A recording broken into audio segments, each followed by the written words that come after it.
Gilbert Areko is married with 5 children. 8 years ago, he was a primary school teacher. He abandoned teaching because his salary could not support himself, wife and children, as well as his aging mother. Areko then tried farming in Bwembe village, where he has lived all his life, but he was constrained. One of his colleagues already engaged in informal trade at the Busia border point of Uganda tipped him of a money-making business. And to make good money from this business, Areko was told that he needed a tricycle, energy and a fair marketing skill. And we only people living with disability. We went there and talked with the revenue officer that you see us here, people here. We cannot dig. We cannot do any other heavy work. Some of them are not educated.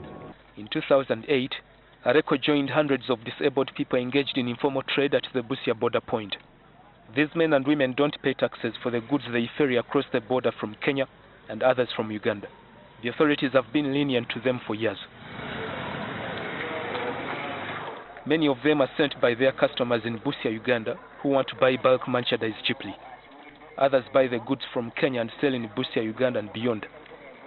But when they are very busy, when the day is very busy and you are working for people, so each 50 kilograms of rice, they pay you 3,000 shillings.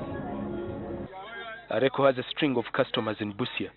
He gets a call almost every 2 hours from a customer placing an order for merchandise. Educating my children from here. Marrying, they are paying dowry for my house, my wife. I got it from here. This is my job. Areko is not about to quit this business. He says the proceeds have boosted his house income.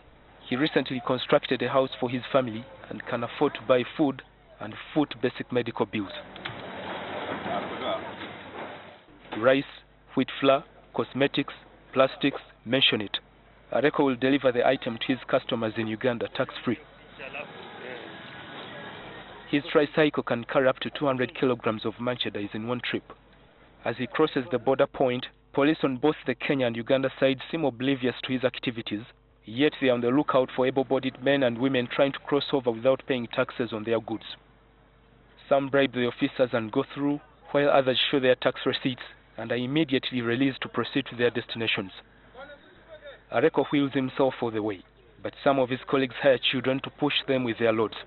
Interestingly, men and women with physical disability like Areko, who transport and tax merchandise across the border, refuse to be called smugglers.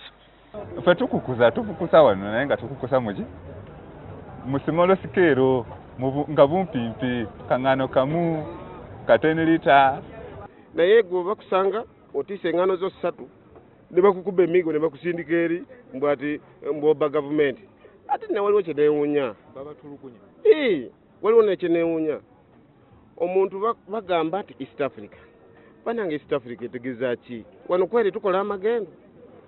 The Uganda Revenue Authority has put these small-scale traders on notice that it will stamp out this form of trade that causes government to lose millions of shillings in tax revenue. But these traders are survivors. They know how to make their point each time URA sends out such a warning. In September 2015, URA issues a similar notice, but the informal traders seem unfazed. On their tricycle, a single trader can move tons of merchandise by the end of the month. Areko does about 5 trips a day, and on each of these trips, he has 50 kilograms of rice. In a day, that is 250 kilograms. And in a month, more than 7 tons of rice is transported on his tricycle. 50 kilograms of rice originating from outside the Comesa region attracts a levy of 88,000 shillings. If on every trip a trader like Areko avoids this tax, in a day he saves 440,000 shillings, which is tax lost. In a month, therefore, government loses about 13 million shillings in taxes to just one informal trader. This informal trade is the livelihood of these physically disabled men and women, as well as their families.